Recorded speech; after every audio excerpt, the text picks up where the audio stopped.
सोन चिड़ैया खबर उड़ती है। मध्य प्रदेश में आज 18 नवंबर का दिन बेहद महत्वपूर्ण रहा, क्योंकि मुख्यमंत्री डॉक्टर मोहन यादव की अध्यक्षता में हुई कैबिनेट बैठक में कई बड़े संवेदनशील और जनहित से जुड़े फैसले लिए गए। ये फैसले न केवल सामाजिक सुरक्षा को मजबूत करते हैं, बल्कि किसानों, महिलाओं, बच्चों और स्वास्थ्य सेवाओं से जुड़े भविष्य के ढांचे को भी नई दिशा देते हैं। बैठक के बाद डिप्टी सीएम राजेंद्र शुक्ल ने विस्तृत जानकारी देते हुए बताया कि मोहन कैबिनेट ने मिशन वात्सल्य योजना के तहत एक ऐसा ऐतिहासिक निर्णय लिया है जिससे प्रदेश के 33,346 अनाथ बच्चों को हर महीने 4,000 रुपए की आर्थिक सहायता दी जाएगी। यह राशि उन बच्चों की शिक्षा, पोषण, स्वास्थ्य और समग्र भलाई के लिए इस्तेमाल होगी। इस योजना में केंद्र सरकार 60% और राज्य सरकार 40% का योगदान करेगी। इसके लिए मुख्यमंत्री मोहन यादव की संवेदनशीलता और प्राथमिकता को ध्यान में रखते हुए राज्य सरकार ने 1022 करोड़ रुपए की भारी भरकम राशि को स्वीकृति दी है। यह कदम प्रदेश के उन अनाथ और परित्यक्त बच्चों के लिए सुरक्षा कवच साबित होगा जिन्हें अब तक समाज और व्यवस्था दोनों के सहारे की जरूरत थी।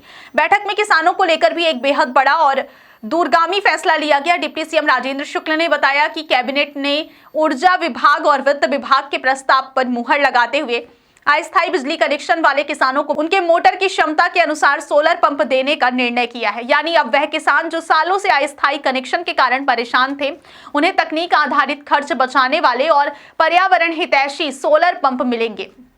इसी के साथ प्रधानमंत्री कृषक मित्र योजना में संशोधन कर दिया गया है। अब 7 HP के सोलर पंप पर किसानों को केवल 10% राशि देनी होगी, जबकि 90% लागत राज्य सरकार सब्सिडी के रूप में वहन करेगी। वहीं 3 HP और 5 HP पंप धारकों को क्षमता बढ़ाने का मौका दिया गया है। वे अब 5 HP और 7 HP के सोलर पंप का विकल्प चुन सकेंगे।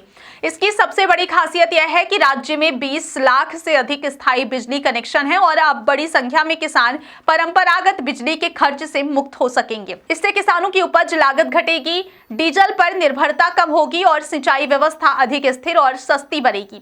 स्वास्थ्य ढांचे को मजबूत करने के लिए कैबिनेट ने प्रदेश के 12 शहरों भोपाल, इंदौर, नरसिंहपुर, मंडलेश्वर, बालाघाट, गुना, भिंड, सीहोर, अमरकंटक, पन्ना, श्योपुर और शुजालपुर में 50 बिस्तरों वाले आयुष चिकित्सालय स्थापित करने की मंजूरी दी है। इसके अलावा बड़वानी जिले में 30 बिस्तर के आयुष अस्पताल को भी स्वीकृति दी गई है। इनके संचालन के लिए 373 नियमित पद और 806 मानव संसाधन सेवाओं को हरी झंडी दी गई है, जिन पर सालाना लगभग 25 करोड़ 57 लाख रुपए खर्च आएगा। अभी प्रदेश के 21 जिलों में आयुष अस्पताल मौजूद है, लेकिन इन नए अस्पतालों से आयुष चिकित्सा व्यवस्था पूरे प्रदेश में सुदृढ़ होगी। बैठक में यह भी निर्णय लिया गया कि मेडिको लीगल इंस्टीट्यूट के अधिकारियों को 7वें वेतनमान के तहत पुनरीक्षित वेतनमान दिया जाएगा। किसानों को आर्थिक सुरक्षा देने की दिशा में बैठक में भावांतर योजना की समीक्षा भी की गई। डिप्टी सीएम शुक्ला ने बताया कि देवास से शुरू हुई इस योजना ने शानदार परिणाम दिए हैं। सोयाबीन का मॉडल रेट बढ़कर 4,236 रुपए तक पहुंच गया है और केवल 15 दिनों में 1.33 लाख किसानों के खातों में 33 करोड़ रुपए की राशि जमा हो चुकी है।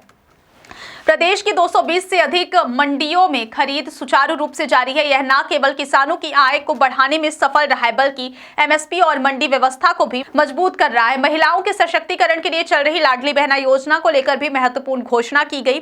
अब इस योजना के तहत महिलाओं को हर महीने 1500 रुपए दिए जाएंगे। यह राशि नियमित रूप से उनके बैंक खातों में जमा होगी। जून 2023 से अब तक इस योजना के माध्यम से 44,900 करोड़ रुपए की राशि महिलाओं तक पहुंचाई जा चुकी है।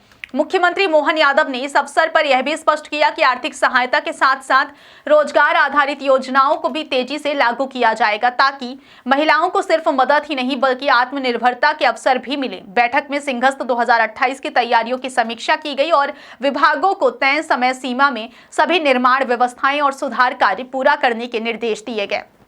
मुख्यमंत्री ने जोर दिया कि सिंहस्थ का आयोजन भव्य, दिव्य और विश्व स्तरीय होना चाहिए और इसके लिए प्रशासनिक तंत्र को पूरी क्षमता के साथ कार्य करना होगा। बैठक के अंत में डिप्टी सीएम राजेंद्र शुक्ला ने जनजातीय गौरव दिवस, लाडली बहना योजना में वृद्धि और पन्ना के हीरे को मिले GI टैग पर मुख्यमंत्री को बधाई दी और कहा कि यह फैसले प्रदेश के विकास, किसानों की सुविधा, बच्चों की सुरक्षा और महिलाओं के सशक्तिकरण की दिशा में मील का पत्थर साबित होंगे। कुल मिलाकर आज की कैबिनेट बैठक ने यह स्पष्ट संकेत दिया है कि मुख्यमंत्री मोहन यादव की सरकार तेज, निर्णायक और जनहित की नीतियों को प्राथमिकता देते हुए आगे बढ़ रही है, जहां विकास और संवेदनशीलता दोनों साथ साथ चल रहे हैं। बहुत बहुत धन्यवाद। सोन चिड़ैया खबर उड़ती है।